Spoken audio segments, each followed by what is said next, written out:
Wong Sui Chin, seorang lelaki berbangsa Cina yang dilahirkan di ibu kota Kuala Lumpur pada 3 Mac 1951 dan dibesarkan seperti orang kebanyakan yang lain.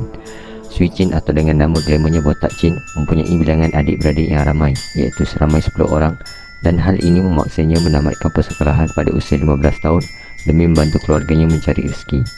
Dia kemudian bekerja sebagai seorang membantu di sebuah pasar burung di Jalan Tun Ismail. Disitulah titik permulaan kejayaannya sebagai antara penjenayah terbesar negara pada suatu ketika dahulu. Nama Botak Chin yang diguna pakai olehnya itu sebenarnya bermaksud Cina tiada kerja dalam dialek Hokkien dan bukannya berkait dengan rupa paras fizikalnya.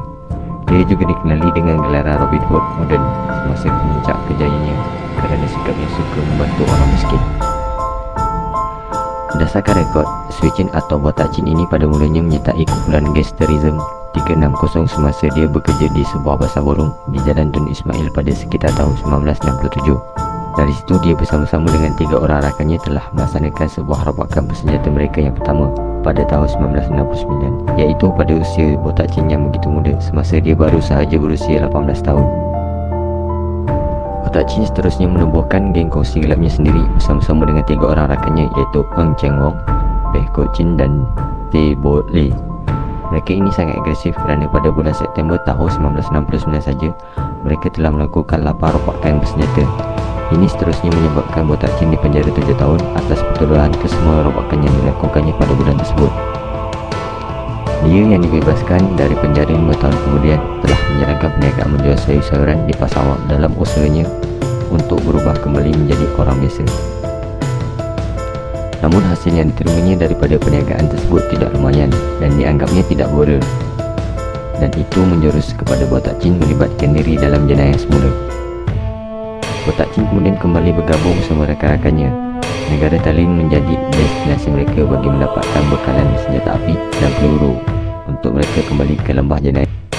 Kegilaan dan keagresifan mereka menjadi membawa buah hasil daripada pembelian senjata api di Thailand itu. Ini menjurus kepada sebuah rompakan bersenjata api di sebuah pusat berjadian haram di ibu kota. Hasil daripada rompakan itu saja mereka berjaya melarikan keuntungan melebihi angka RM5,000. Keuntungan yang dilarikan mereka itu tidak dibazirkan begitu saja. Mereka menggunakannya untuk sekali lagi membeli senjata api di Thailand supaya boleh digunakan pada rompakan yang berskala lebih besar.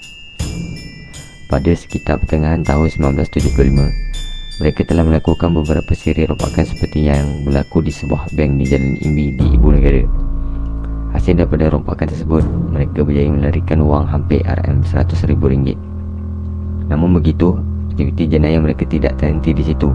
Tidak lama selepas rompakan di bank tersebut, mereka merompak pula beberapa orang pemain mahjong di sebuah kuil di Jalan Kolam Air, Kuala Lumpur, dan Botak Chin bersama rakan-rakannya berjaya melarikan wang dan barang kemas yang bernilai RM10,000. Tanggal 26 Oktober 1975 merupakan satu tanggal di mana Botak Chin berjaya melakukan rompakan terbesarnya, di mana dia dan rakan-rakannya berjaya merompak dan melarikan sejumlah wang bernilai RM218,000 dari sebuah kelab lumba kuda. Daripada hasil rompakan tersebut, beberapa pucuk senjata api dan kira-kira 5 butir bom tangan beserta lebih 1,000 butir peluru dibeli olehnya di Thailand.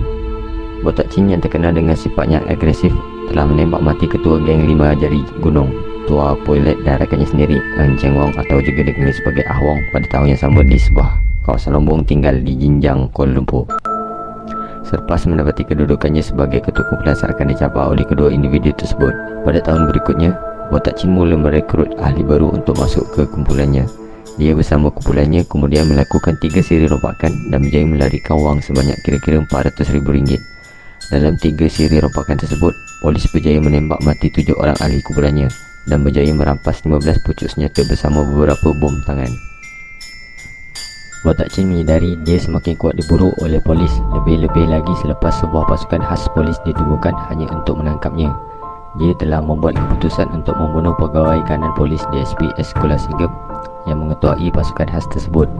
Usahanya itu gagal dan akhirnya ditangkap pada tanggal 16 Februari 1976 selepas terselamat walaupun telah ditembak sebanyak 16 tembakan oleh pihak polis. Ketika dipenjarakan di penjara Pudong, dia pernah merancang untuk mengebom penjara berkenaan. Untuk itu, sedikit demi sedikit dia telah menjadikan bahan-bahan letupan seperti paku dan karbait yang dibawa masuk ke penjara secara beransur-ansur oleh mereka yang melawatnya. Bahan-bahan letupan ini disimpan di dalam tandas. Perbuatan ini berjaya dihidu oleh warden penjara. Dan malangnya warden itu telah dipukul dan ditikam oleh Rembo Chin. Seorang timbalan menteri dalam negeri pernah diarah berjumpa dengan Botak Chin di penjara Pudu untuk menyelesaikan masalah keras kepala Botak Chin ini. Dan tahukah anda apa Botak Chin telah buat? Dia telah menawarkan timbalan menteri ini kuih ropakan yang disimpan sekiranya dia dibebaskan dari penjara. Dan bila timbalan menteri itu enggan melayar rancangannya, dia telah memaki hamun timbalan menteri itu sebab kononnya melengahkan proses hukuman mati yang dikenakan ke atasnya. Boleh terangkan pada Botak Chin yang tali gantung masa itu kehabisan stok untuk mengatur lehernya. Sekali lagi timbalan menteri itu dimarahi Botak Chin. Timbalan menteri itu memberitahunya tali gantung ketika itu terpaksa ditempah di England dan ia mesti disalut dengan baldu bagi mengurangkan kesakitan yang ditanggung bersalah. Ternyata penerangan itu membuatkan Botak Chin lagi panas hati.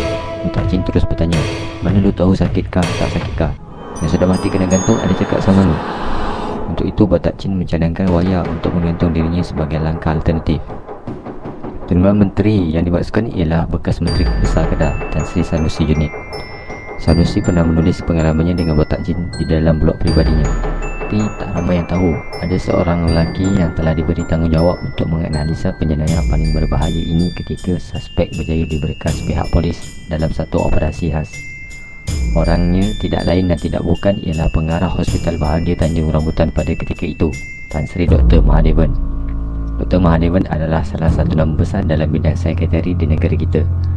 Malah untuk pengetahuan, beliaulah yang memberi nama Hospital Bahagia kepada pusat perubatan mental tertua di negara kita itu.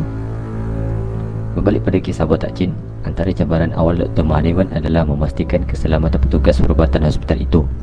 Ini kerana Botak Chin mempunyai ramai pengikut yang setia dan sanggup berbuat apa saja selama perhatiannya menerusi sebuah wanita khas yang disambung wayarnya dengan kamera tersebut. Beliau mendapati Botak Chin seorang yang cukup disiplin, jauh dari tanggapan orang sebelum ini. Menurut Dr. Mahadevan, setiap pagi lelaki itu akan membuat latihan senam tai chi di biliknya. Botak Chin juga hanya meminta sebuah televisyen di biliknya dan setelah permintaannya itu ditunaikan, dia habiskan masanya dengan menonton TV sehingga tamat siaran. Yang paling beliau tidak boleh lupakan ialah setiap kali TV memainkan lagu Negaraku ketika tamat siaran. Setiap kali itu jugalah Botak Chin akan bangun berdiri sebagai tanda hormat. Menurut Mahadevan, Botak Chin juga digilai ramai wanita sehingga menyebabkan Hospital Bahagia itu sentiasa dihujani panggilan mereka yang bertanyakan keadaan terkini penjenayah berkenaan. Dalam pada itu, ketika ditanya oleh Dr. Mahadevan, Botak Chin menafikan yang beliau gemar membunuh. Sebaliknya penjenayah itu mendakwa tidak pernah melepaskan tembakan kecuali terpaksa dan akan memastikan premis yang dirompaknya bebas dari kehadiran pelajar sekolah. Malah Botak Chin beritahu ada ketikanya dia hanya merompak menggunakan pistol yang tidak berisi peluru bagi mengelakkan kecederaan atau kematian mana-mana pihak. Kata Dr. Mahadevan, Botak Chin juga pernah merayu kepada mahkamah agar organ badannya seperti mata dan buah pinggangnya didermakan kepada mereka yang memerlukan selepas dia digantung di penjara. Namun ia ditolak oleh hakim kerana penjenayah itu tidak pernah mengisi borang untuk berbuat demikian. Namun menurut Dr. Mahadevan, selepas 19 hari dirawat di Hospital Bahagia, beliau terpaksa melepaskan Botak Chin untuk ditahan di penjara kerana pihak polis menemui sebutir peluru di hospital itu yang dipercayai satu ikutan dan percubaan untuk melarikannya dari wad gila berkenaan.